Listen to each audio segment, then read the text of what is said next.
بسم اللہ الرحمن الرحیم نحمدہ و نصلی علی رسولہ الکریم اما بعد۔ میرے محترم بھائیوں، دوستوں، بزرگوں اور میری اسلامی بہنوں، آپ کی خدمت اقدس میں شیخ ہو کر حاضر ہے۔ السلام علیکم ورحمۃ اللہ وبرکاتہ۔ ماشاء ذی الحجہ ہے، حج کا مہینہ ہے، قربانی کا مہینہ ہے۔ دعا ہے کہ اللہ تعالیٰ تمام حجاج جو عرفات میں موجود ہیں ان کی عبادات اور دعاؤں کو اللہ تعالیٰ شرف قبولیت بخشے، اور ان کی دعا میں ہمارا حصہ بھی ہمیں نصیب ہو جائے۔ اور بہت جلد جتنی ہو سکے اللہ سے دعا کریں ہمیں حج کی توفیق عطا ہو۔ قال رسول اللہ صلی اللہ علیہ وسلم بکل شعرۃ حسنہ، قربانی کے جانور کے ہر بال کے بدلے ایک نیکی عطا ہوتی ہے۔ قال رسول اللہ صلی اللہ علیہ وسلم لن ینال اللہ لحومها، اللہ تعالیٰ کے ہاں ہم جو قربانی کرتے ہیں اس کا گوشت نہیں پہنچتا، ولا دماؤها، نہ خون، ولیکن ینالہ تقوی منکم، بلکہ ہمارا تقوی جو کہ ہمارے دلوں میں قربانی کے وقت ہوتا ہے وہ پہنچتا ہے۔ جس لیول کا تقوی ہوگا اس لیول کے ہمیں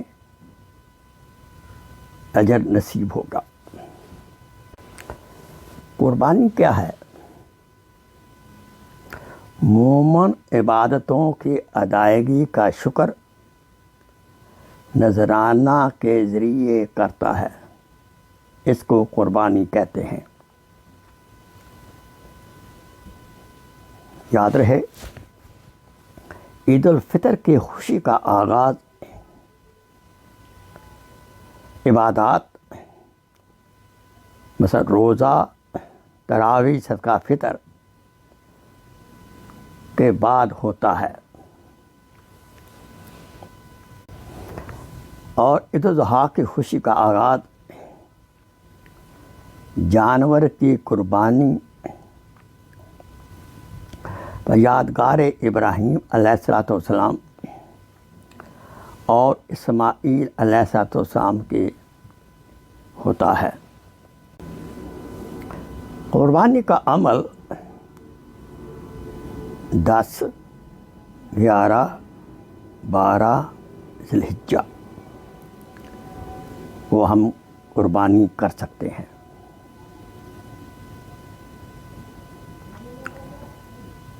قربانی سے قرب الہی نصیب ہوتا ہے، جو کہ دونوں جہان کے لیے بہت بڑی نعمت عظمیٰ ہے۔ حقیقت یہ ہے،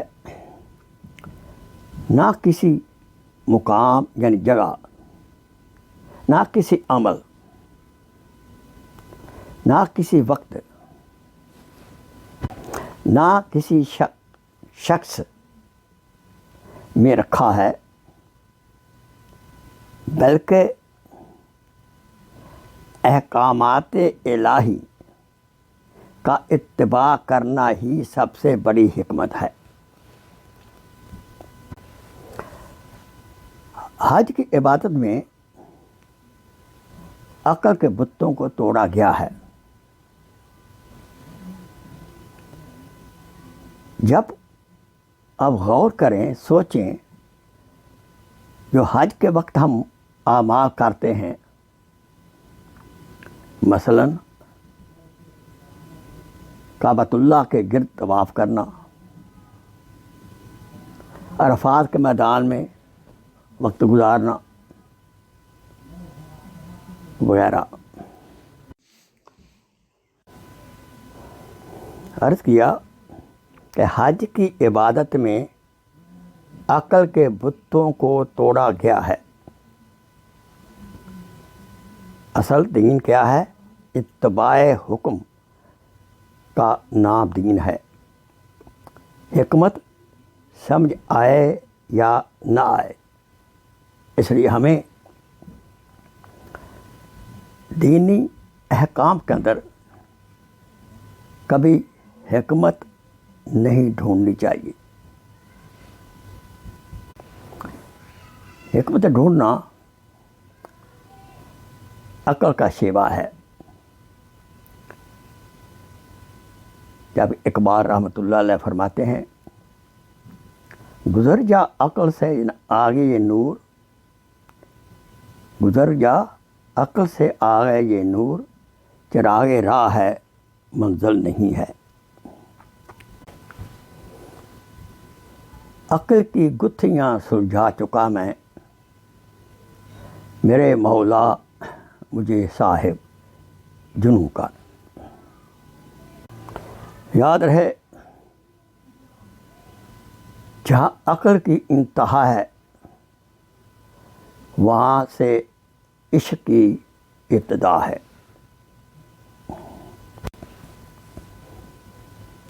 اتباع حکم کا نام ہی دین ہے۔ حالانکہ دنیا کا کوئی قانون بیٹے کو ذبح کرنے کی اجازت نہیں دیتا، لیکن حکم الہی ہر شے پر حاوی ہے۔ احکام الہی اور سنت رسول صلی اللہ علیہ وسلم میں حکمتیں ڈھونڈنا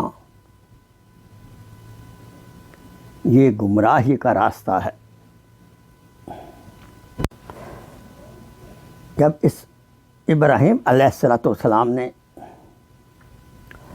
اپنے بیٹے اسماعیل علیہ السلام کو فرمایا، یا بنیا، اے بیٹے، انی ارا فی المنام، میں خواب میں دیکھتا ہوں، انی اذبحک، انی اذبحک، کہ بیٹے میں آپ کو قربان کر رہا ہوں۔ تو اس کو سن کر اسماعیل علیہ السلام نے بغیر سوچے، بغیر سوال جواب کیے فرمایا، یا ابت افعل ما تؤمر، ابا جی کار گزریے جس کا آپ کو حکم ہوا ہے، اور میں انشاءاللہ صبر کرنے والوں سے ہوں گا۔ قربانی کا فلسفہ ہر وقت، ہر حالت میں سر تسلیم خم ہے، سر تسلیم خم ہے جو مزاج یار میں آئے۔ ہمارا ذبیحہ کیا ہوا جانور پل صراط پر سواری کا کام دے گا۔ ذبیحہ کا اول قطرہ زمین پر گرنے سے پہلے ہمارے تمام گناہ معاف ہو جاتے ہیں۔ رسول اکرم صلی اللہ علیہ وسلم نے فرمایا، جو صاحب نصاب ہو اور قربانی کر سکتا ہو اور نہ کرے، وہ ہماری عید گاہ پر نہ آئے۔ قربانی کے عمل میں ایمان، اخلاص، امر الہی اور سنت رسول صلی اللہ علیہ وسلم کا ہونا لازم ہے، ورنہ قربانی گوشت کھانے کی تقریب بن جائے گا۔ 10 ذوالحجہ عید الاضحیٰ کے دن محبوب ترین عمل اللہ تعالیٰ کے ہاں خون کا بہانا ہے، یعنی قربانی کرنا ہے۔ یاد رہے اس قربانی کی ایک بہت بڑی حکمت ہے کہ ہمیں ساتھ ساتھ اپنے نفس کو بھی ذبح کیے رکھنا ہے۔ اللہ تعالیٰ سے دعا ہے جو حضرات قربانی کر رہے ہیں، اللہ تعالیٰ ان کی قربانی کو شرف قبولیت بخشے، آمین ثم آمین۔ Please share this video as a صدقہ جاریہ۔ جزاک اللہ خیر۔